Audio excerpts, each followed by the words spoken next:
Bien, la defensa del señor Hurtado Espinosa, el doctor Jorge Zúñiga Escalante. Sí, señorita magistrada, señores Sí. integrantes de este digno colegiado. Esta defensa va a solicitar se declare la nulidad en el extremo de la detención preliminar y vamos a evitar redundar respecto a lo que ya han señalado mis colegas. Y vamos a precisar que en el caso concreto de mi patrocinado, Abel Hurtado, existen, además del crimen organizado, 4 imputaciones. La imputación por el hecho 2, la imputación por el hecho 9, la imputación por el hecho 12 y 16. ¿Qué es lo particular, señores magistrados? Estas imputaciones tienen un marco temporal que se acaba el 25 de noviembre de 2023. ¿Por qué relato esto, señores magistrados? Porque a mi patrocinado, mediante resolución judicial, en su oportunidad se le ordenó y se le autorizó el allanamiento y la incautación de sus bienes. Esto quiere decir que esta medida es una medida de segunda incautación, allanamiento y levantamiento del secreto de las comunicaciones.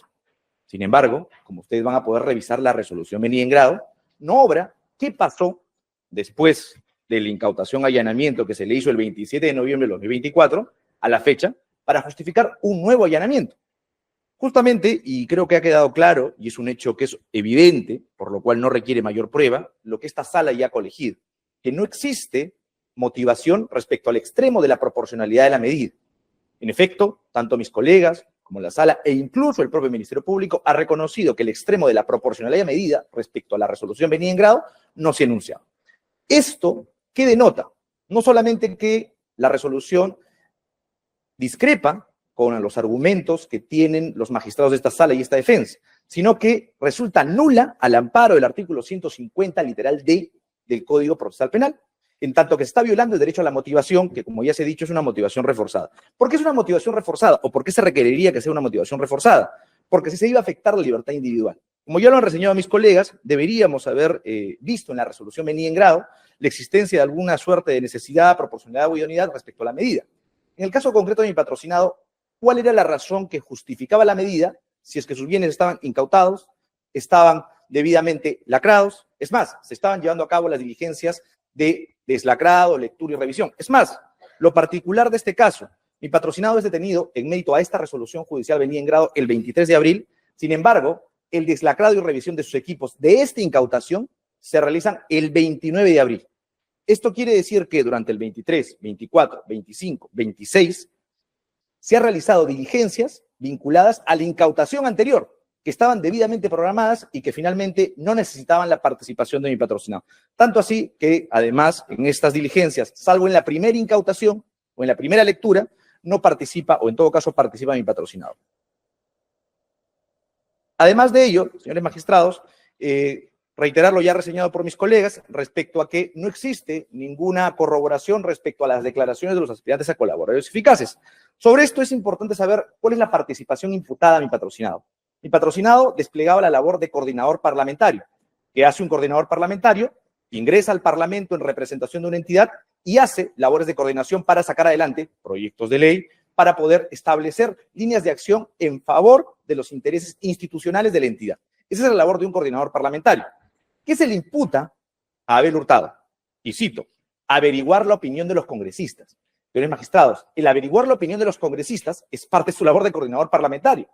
Tendría que ser objeto de imputación y seguramente si estuviéramos en otro estadio procesal exigiríamos una imputación más concreta. Más aún porque además, dentro de los marcos objeto de imputación, tanto para el hecho 2 como para el hecho 9, se le imputa la calidad de cómplice primario. En el caso del hecho 2, de tráfico de influencias, y en el caso del hecho 9, cohecho pasivo específico. Sin embargo, los hechos que se le atribuyen son hechos predelictivos. Sin embargo, esos hechos predelictivos no podrían formar parte de la complicidad, en tanto que para poder ser objeto de la complicidad, él tendría que tener un aporte necesario en la comisión de estos delitos.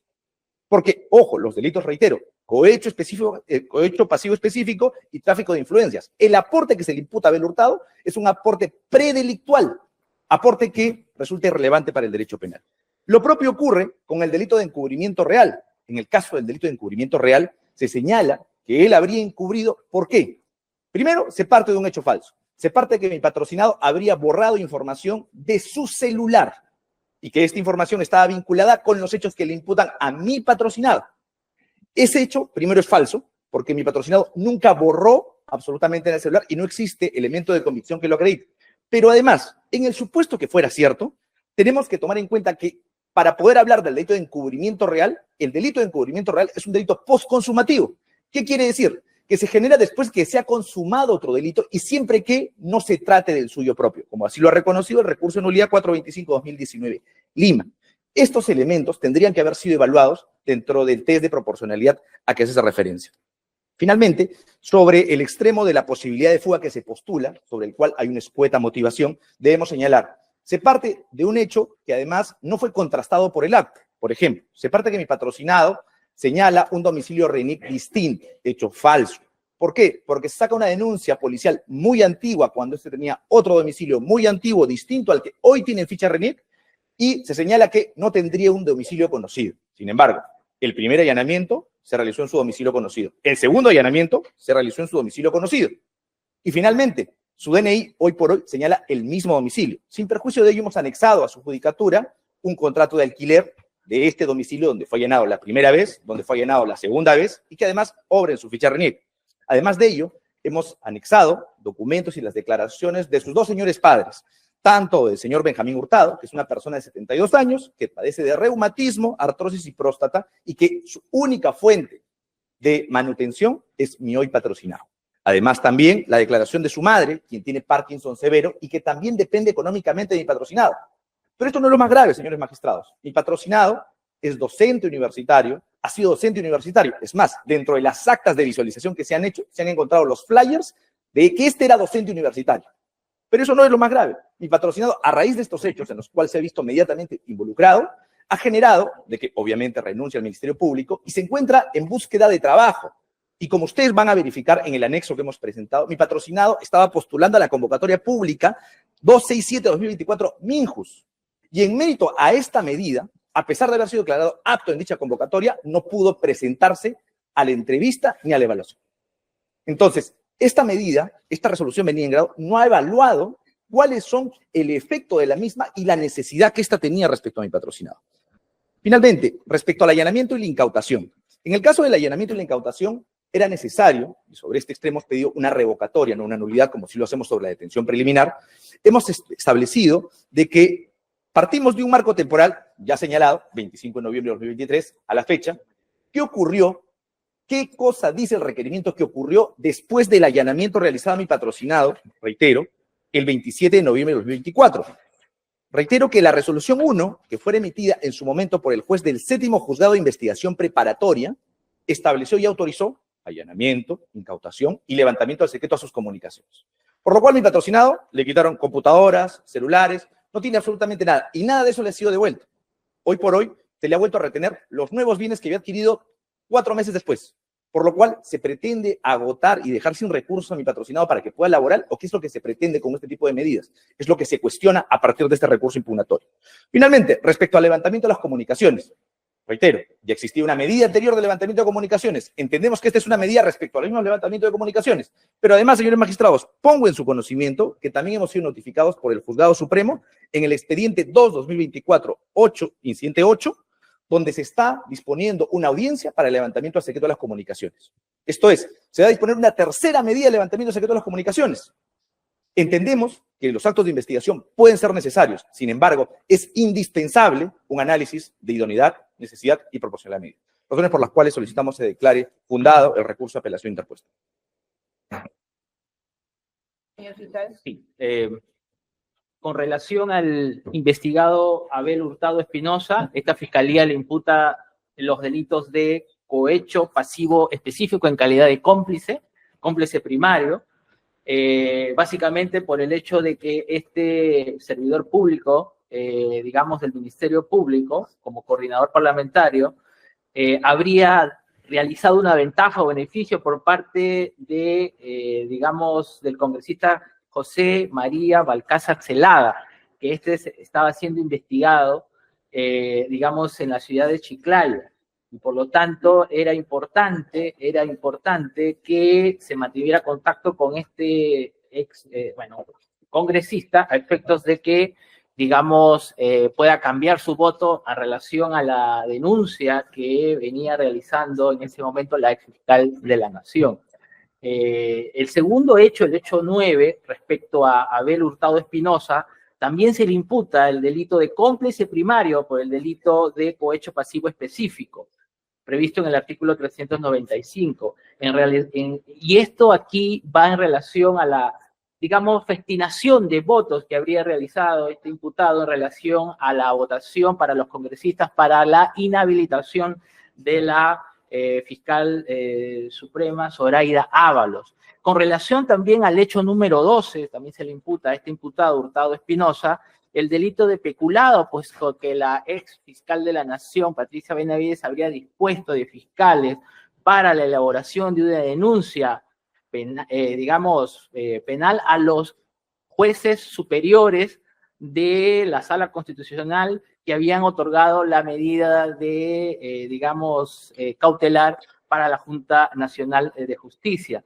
El hecho 16 también se le imputa al investigado Hurtado Espinosa en calidad de encubrimiento del 405 respecto a que este imputado habría desaparecido las huellas, las pruebas de los ilícitos que se le habría cometido al haber informado a su coimputado Miguel Ángel Tirado Isidro respecto a la medida de allanamiento que se iba a realizar, el de cerraje e incautación que se realizaría en su centro de labores.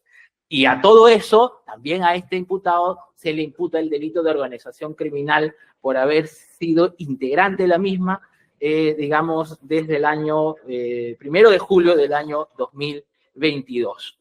Aunado a ello, señores jueces superiores, en la página 1709 obra un conjunto de elementos de convicción que lo vincularían con los 3 delitos que hemos señalado, ¿verdad? En la cual obra declaraciones de colores eficaces, obra documentación respecto a fuentes abiertas, obra transcripción de equipos celulares, y que el mismo abogado reconoce que sus, actividades constituyen actos predelictivos, ¿verdad? Así lo hemos escuchado hace algunos minutos por su señor abogado. Estos actos, obviamente, el señor abogado ha ido por el tema de los arraigos, y vamos a explicar rápidamente qué es lo que el señor juez ha tenido en cuenta al momento de, dictar esta medida. En primer lugar, si bien es verdad, el imputado Hurtado Espinosa vive en un domicilio arrendado y que efectivamente presenta un contrato de arrendamiento con el titular del inmueble, esto no es óbice para decir que esto no es un arraigo domiciliario de calidad. Máxime si tenemos en consideración que con respecto al arraigo familiar, el juez había postulado que este señor es de calidad soltero y que no tiene carga familiar, por lo tanto no tiene dependencia económica con una prole. Si bien es verdad, ahora está presentando documentación referente a que sus ascendientes sí tendrían, algunos problemas de salud, esto no acredita la dependencia económica del mismo. Asimismo, también el juez lo que ha tenido en cuenta al momento de dictar esta medida, estoy en la página 1845, es respecto a la gravedad del hecho que se le ha imputado, en el sentido de que él, como coordinador parlamentario, aprovechando su condición de funcionario al Congreso de la República, se ha quebrantado su deber de funcionario público al estar festinando, al estar coludiéndose con congresistas, haciendo cuadros respectivos para un intercambio de favores con la ex fiscal de la Nación. Aunado a ello, también con respecto a la gravedad de la pena, el señor juez ha tenido en cuenta que se le imputa delitos de organización criminal, cohecho pasivo específico, cohecho pasivo impropio, cohecho activo genérico, encubrimiento personal, y que son penas altas en calidad, penas abstractas que superan largamente los 20 años de privación de la libertad. Asimismo, también el señor juez, a página 1845, ha tenido en consideración que Abel Hurtado, el investigado, habría participado, había influenciado de manera ilícita en su cargo que le habían asignado desde el año 2022 en el Congreso de la República como coordinador para la negociación respecto a la inhabilitación de la ex fiscal de la Nación, Zoraida Ábalos Rivera, para procurar la remoción, y esto es lo más grave también, la remoción de los miembros de la Junta Nacional de Justicia. y obviamente también ha tenido en cuenta respecto al peligro de obstaculización, el señor juez de primera instancia, respecto al borrado de información que habría realizado su aplicativo WhatsApp de las conversaciones que habría tenido respecto a los votos para la inhabilitación de la exfiscal de la Nación, Zoraida Ábalos.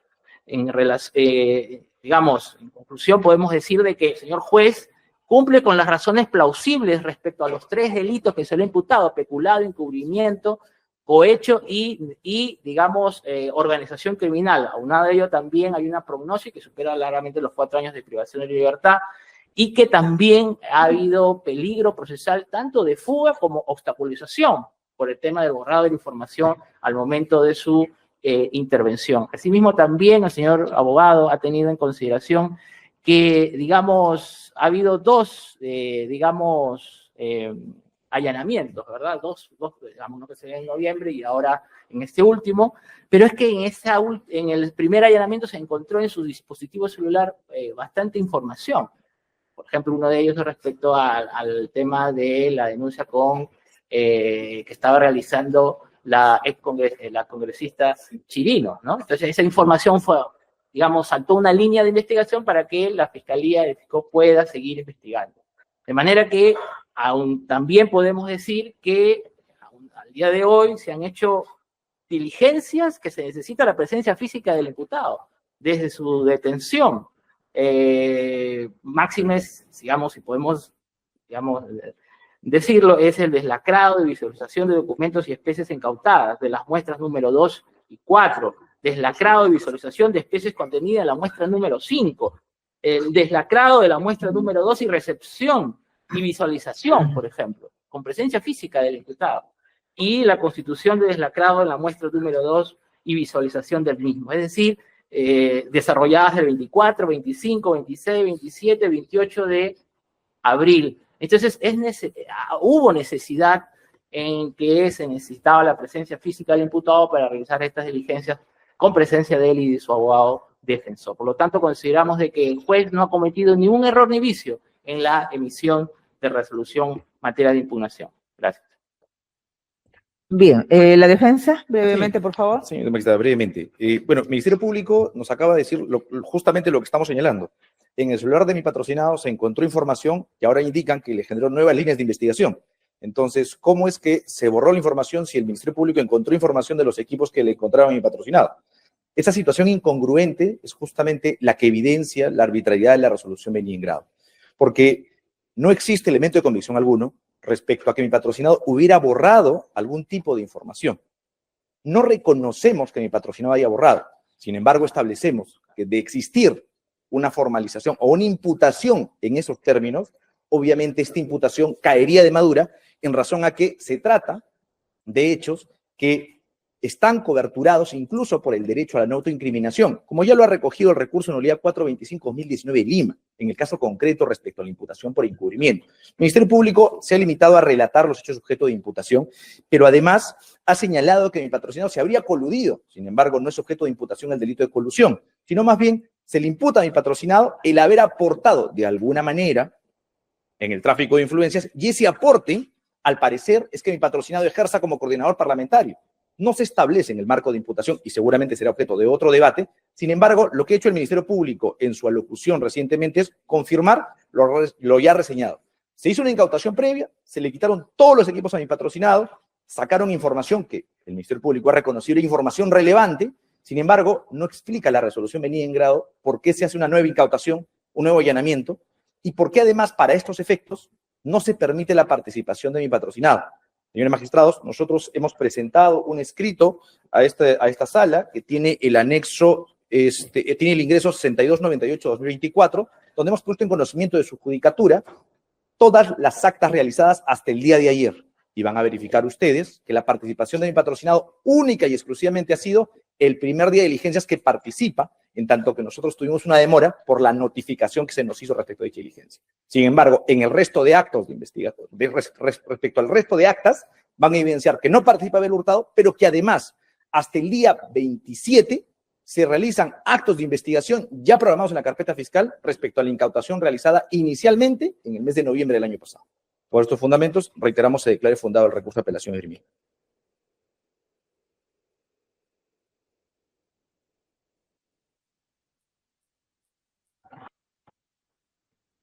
Señor fiscal, ¿algo final que Sí, acotar? algo breve, señora presidenta. Reiterar respecto a que al imputado Hurtado Espinosa ha quebrantado sus deberes como coordinador parlamentario que había sido asignado en el Ministerio Público para favorecer a una organización criminal, presunta organización criminal, para proyectos criminales, ¿verdad? Lograr la impunidad de la presunta jefa de la organización criminal, quien buscaba la impunidad de los responsables para, obviamente, digamos, no pudieran surgir investigaciones que tenía, digamos, procesos disciplinarios y administrativos que tenía en la Junta Nacional de Justicia. Buscaba el respaldo, digamos, del Congreso de la República y había sido utilizando, digamos, la labor de Abel Hurtado como coordinador parlamentario, buscando los votos, precisamente para, uno de ellos es inhabilitar a la fiscal de la Nación de aquel entonces, Zoraida Ábalos,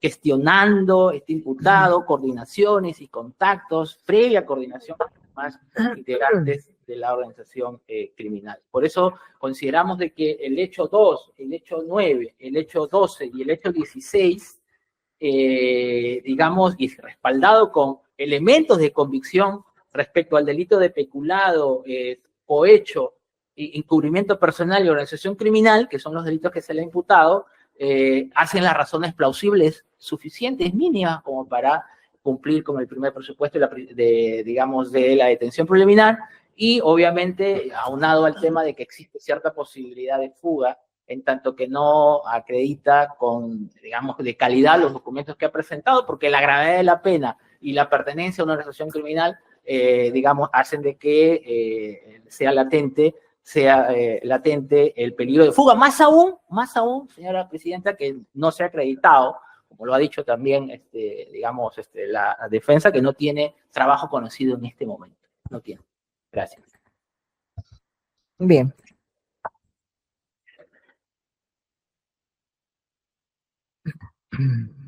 ¿Alguna pregunta, doctor?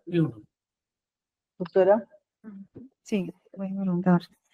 Señor fiscal, quisiera que dé respuesta al alegado por el abogado defensor en el sentido que, o explique la razón por qué no se le permitió intervenir en el deslacrado y si este se realizó varias veces, porque se realizó en varias oportunidades. Porque son diligencias técnicas, ¿no? Diligencias técnicas en las cuales... Ya, pero eso prohíbe la presencia del investigado, estar presente, o ha habido alguna dificultad. Estaba el investigado con su abogado. Sí. Ah, ya, o sea, no es como dice. Claro, su abogado, ¿no? Estaba solo su abogado, pero ustedes citaron al investigado para que esté presente. Sí. Sí. Entonces, el el investigador no quiso código ir. exige que sea la presencia digamos, de la defensa técnica, ¿verdad? Y eso es lo que se hizo. Creo que tiene que decir. Sí, señora magistrada, muy puntualmente, usted va a poder verificar en varias de las actas, y leo, por ejemplo, el acta de continuación de acta de apertura del lacrado, verificación, visualización de contenido de información de dispositivo electrónico, disco duro, que contiene información extraída de PC, impresión y lacrado. Usted va a verificar en el párrafo final, porque estas actas, reitero, hemos puesto en conocimiento del despacho, señala: cabe mencionar que la presente diligencia se desarrolla sin la presencia del investigado Abel Hurtado Castillo por disposición del doctor Cristian Niño Torres, fiscal provincial del equipo especial de fiscales contra la corrupción del poder. Además de ello, usted va a verificar en las actas que no obra la firma de patrocinado porque obviamente no fue sacado del centro en el que se encuentra detenido. Sí. Señor fiscal, para que aclare esto, usted está señalando, está afirmando de que su abogado estuvo. Sin embargo, acá, dada la intervención del letrado, está remitiéndonos a las actas, ello sería inexacto. ¿Por qué razón el fiscal a cargo de la investigación no sacó al detenido? Es que lo único que me informa es que son 7 investigados y hacerlo todos en paralelo era un poco complicado, complejo. Es lo que me informa. Pero estaban sus abogados defensores. ¿Usted estaba en esa diligencia? Señora magistrada, estaba un integrante de mi despacho, ha participado en la diligencia, sin embargo no estuvo mi patrocinado. Ya. haberse verificado por este Tribunal Superior que el caso que nos ocupa resolver resulta de los medios impugnatorios a los cuales se ha hecho referencia y que han sido contradecidos oralmente, el de notar que los cargos penales a este nivel de las diligencias preliminares formuladas por la Fiscalía Especializada se encuentran debidamente soportadas a razón de los elementos de convicción que los aparejan.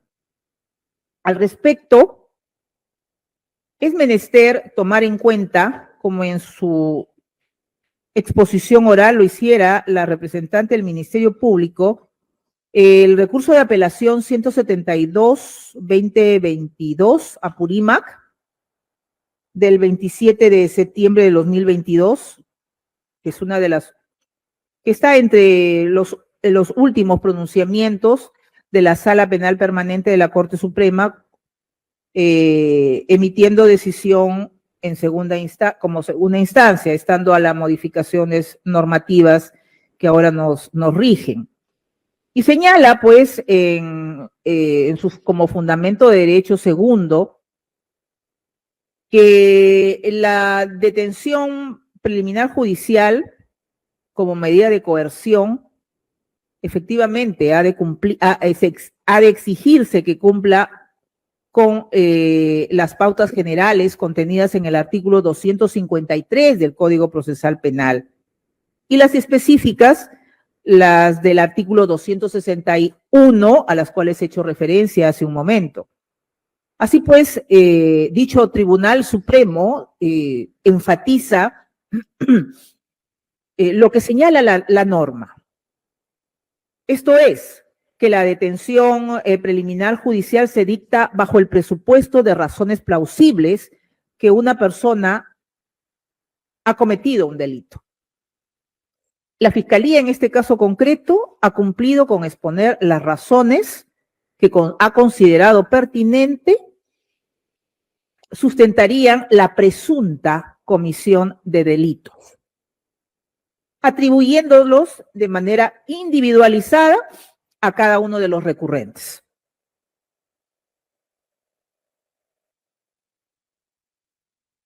Así pues, como se ha señalado precedentemente, los cargos que han sido atribuidos, que lindan con presuntas acciones delictivas que ameritan ser esclarecidas y que el persecutor penal es el encargado de acreditarlo, de sustentarlo o en su defecto proceder a su archivo en caso no aconteciera lo antes mencionado,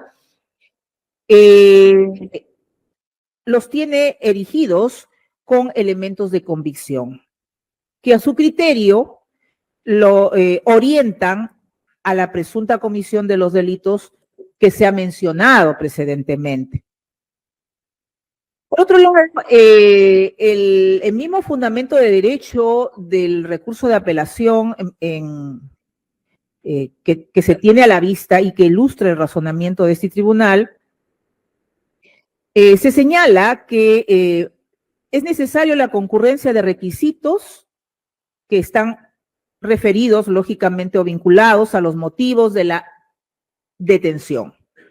Estos los traduce en dos acápites. El primero, en la comisión de un delito sancionado con pena privativa de libertad superior a 4 años.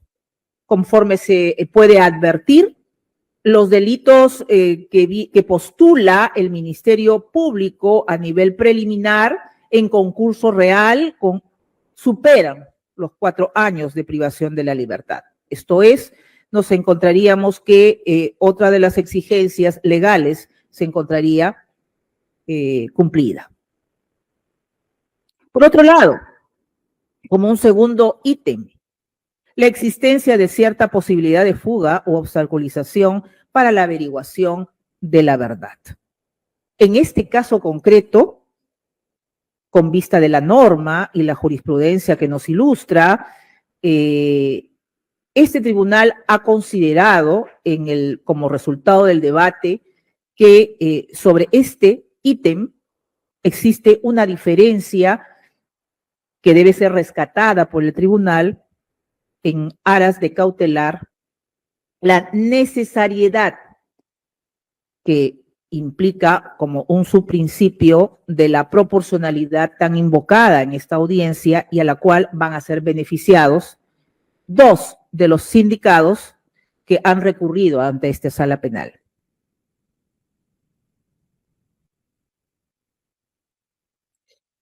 En ese mismo extremo, esto es, ante la posibilidad de fuga o obstaculización de la verdad, también se ha tomado en cuenta que si bien algunos de los sindicados han justificado de manera debida su arraigo, como por ejemplo el señor José Luis Castillo Alba, el señor Miguel Ángel Girau Isidro,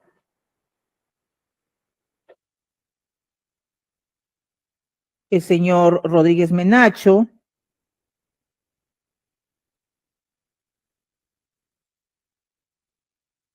incluso acompañando documentación complementaria que ha sido tenida a la vista al momento del debate. Sin embargo, para el caso de los antes mencionados, se toma con relevancia las implicancias y la naturaleza y la envergadura del caso concreto. Así pues, nos lleva a esta apreciación judicial el hecho de que desde la perspectiva del estándar o el umbral de sospecha requerida para imponer una detención preliminar judicial, como se trata de que esta es provisionalísima, y sobre ello también ha hecho hincapié la representante de la Fiscalía, esto es, porque está sujeta a una duración limitada, que en este caso es de 15 días naturales, la cual estaría a puertas de concluir la próxima semana. La jurisprudencia nos ilustra de que no se requiere una sospecha fuerte, obviamente, como para la prisión preventiva. Y ellos lo conocen muy bien los sindicados que tienen formación jurídica aquí presente. Situación distinta exigiría a este tribunal abordar el estatus procesal de los recurrentes si mediara un requerimiento de prisión preventiva, donde se exigiría una vinculación casi exacta con el hecho con los hechos delictivos que se le atribuyen a la fecha a nivel preliminar. Así pues, solamente necesitamos una sospecha medianamente reveladora del hecho delictivo y la presunta vinculación de los imputados con ello, con su comisión.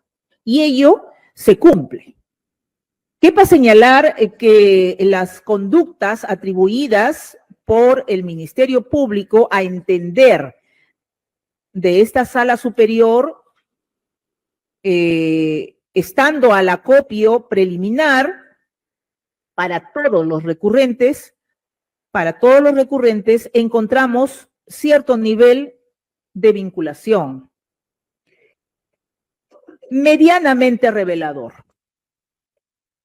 y que justifica una medida como la impuesta por el juez de investigación preparatoria nacional del 8º despacho, diferenciándolo, como se ha notado hace un momento, entre unos implicados y otros, el tema del peligro procesal, donde de manera clara y convincente para este tribunal nos genera la previsión de que al ponerlos en libertad no van a evadir el trabajo fiscal ni el accionar de la justicia cuando sean requeridos. Sin perjuicio de ello, se encuentra expedito el Ministerio Público de tomar las acciones pertinentes en caso aconteciera lo contrario. Sin embargo, de los recaudos con los cuales contamos en estos autos, pues evidentemente los dos implicados o sindicados, que acto seguido vamos a abordar de manera clara, nos hacen considerar de que con ellos no existe riesgo de fuga. Y tampoco de obstaculización, aunque ambos, como ya ha quedado establecido por este Tribunal Superior, no se requiere la concurrencia de ambos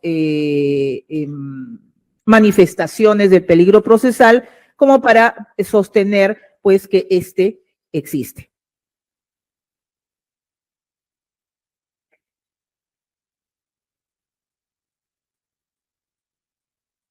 Es más, la resolución suprema nos señala lo siguiente en cuanto al riesgo de fuga, que no necesariamente resulta primordial dado lo inicial de las actuaciones de investigación, la acreditación de una fuerte probabilidad de falta de arraigo social del imputado, sino fundamentalmente la gravedad de la pena esperada.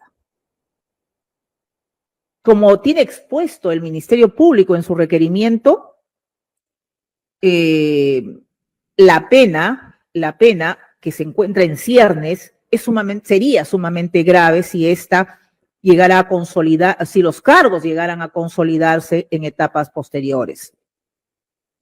Y por ende, el daño que se habría generado con estas conductas sumamente graves que atribuye el Ministerio Público a las personas que han sido involucradas en las diligencias preliminares.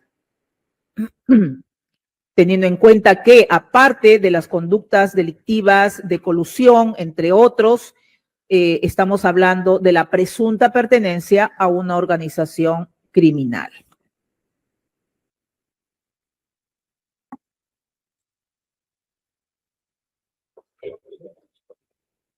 Así tenemos, pues, que al evaluar el peligro procesal del sindicado, de la sindicada,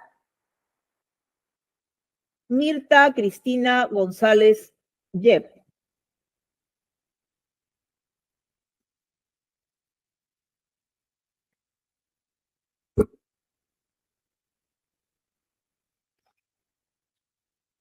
tomando como premisa lo que ya también ha dejado establecido en su jurisprudencia esta Sala Superior, que el simple hecho de tener un lugar donde se viva, o que tener hijos, o que tener una familia, esto es padre y madre, o tener una ocupación laboral, su simple acreditación no implica que una persona involucrada o a quien se le atribuye uno o varios hechos criminales asegure el arraigo en el país.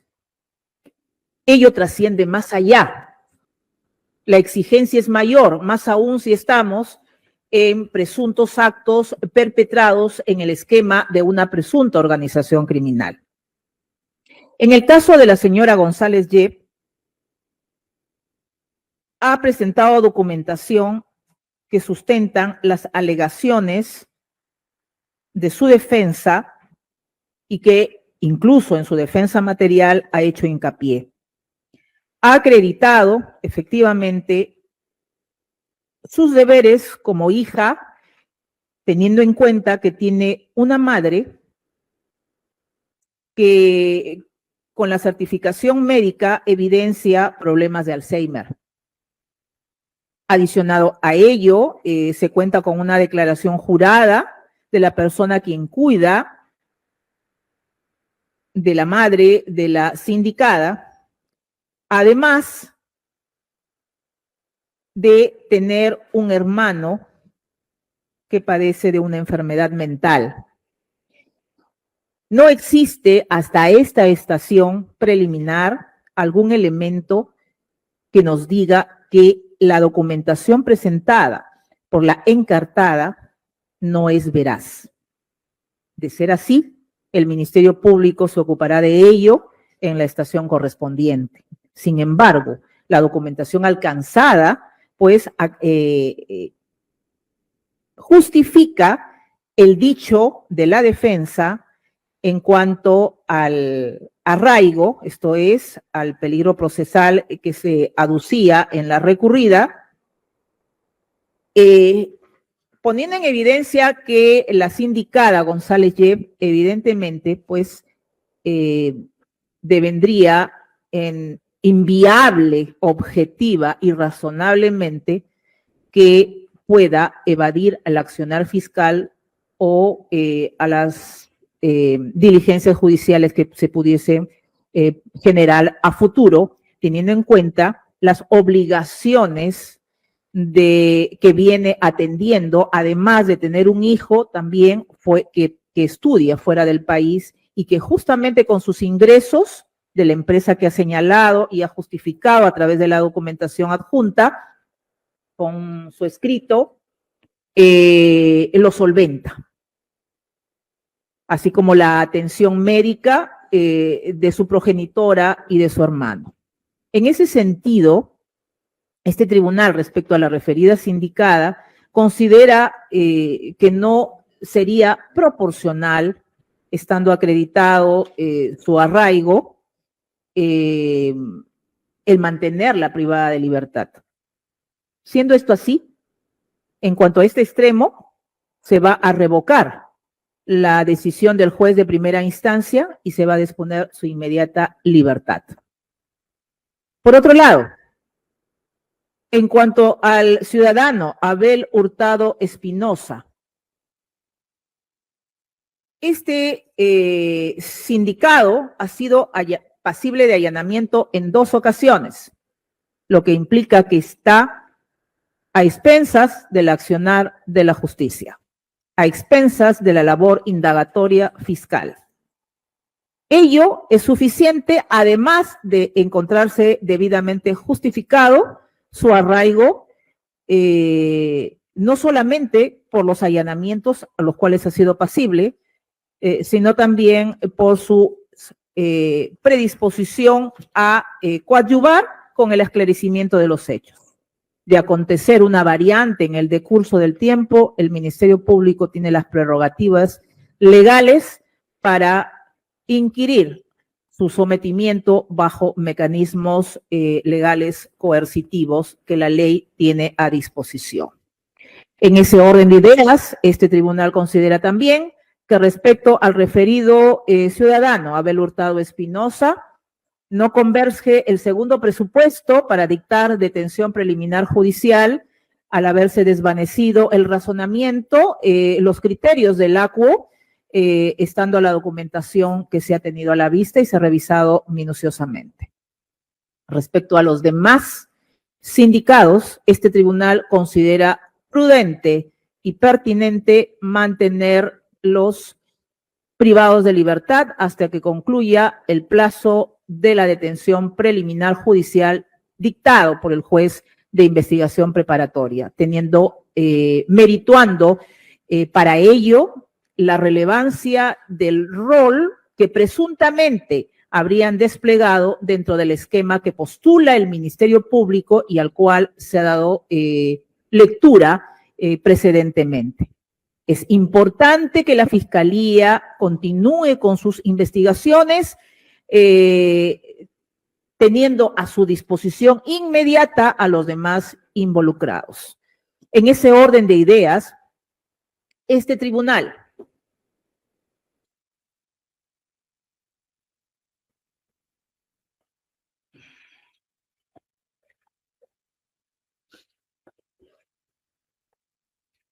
estando a las consideraciones expuestas, va a revocar en uno de sus extremos, en 2 de sus extremos, la resolución número 1 del 21 de abril de 2024 y en los demás recurrido va a confirmar la decisión del juez de primera instancia.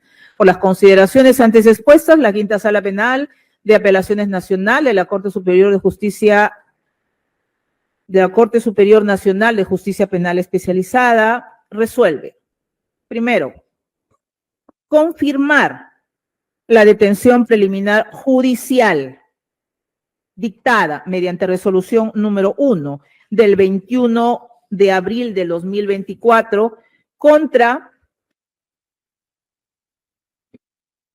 los investigados José Luis Castillo Alba, Miguel Ángel Girao Isidro, Jorge Luis Palomino Quesada y Jorge Jonathan Rodríguez Menacho. Por el plazo de 15 días naturales, a razón de las diligencias preliminares seguidas en su contra, por la presunta comisión del delito de organización criminal y otros en agravio del Estado. Siendo esto así, deberán ser retornados bajo buena guardia y custodia, conforme corresponde al recinto donde se encuentran albergándolos. B. Revocar la resolución antes mencionada, esto es, la número 1, del 21 de abril de 2024, mediante la cual se dicta detención preliminar judicial contra Mirta Cristina González Yep y Abel Hurtado Espinosa, a quienes se le dictara detención preliminar judicial por el plazo de 15 días, con motivo de las diligencias preliminares que se le sigue por la presunta comisión del delito de organización criminal y otros en agravio del Estado. En ese orden de ideas, o por consiguiente, se dispone que se cursen los oficios correspondientes a la autoridad policial para que procedan a su inmediata libertad, debiendo imperativamente mantenerse a disposición del Ministerio Público cuando sean requeridos y evitar cualquier implicancia que obstruya la investigación a cargo de la Fiscalía Especializada a cargo. Con ello, señalamos que esta decisión judicial se tiene por notificada a las partes procesales aquí presentes. Se dispone que continúe el trámite del presente cuaderno en cuanto a los demás extremos que han sido también impugnados y que se encuentran en traslado conforme al artículo 420, numeral 1 del Código Procesal Penal. Damos con ello concluida la audiencia. Muy buenas tardes con todos. Los señores de la policía pueden retornar a los detenidos. Se da por concluida la audiencia.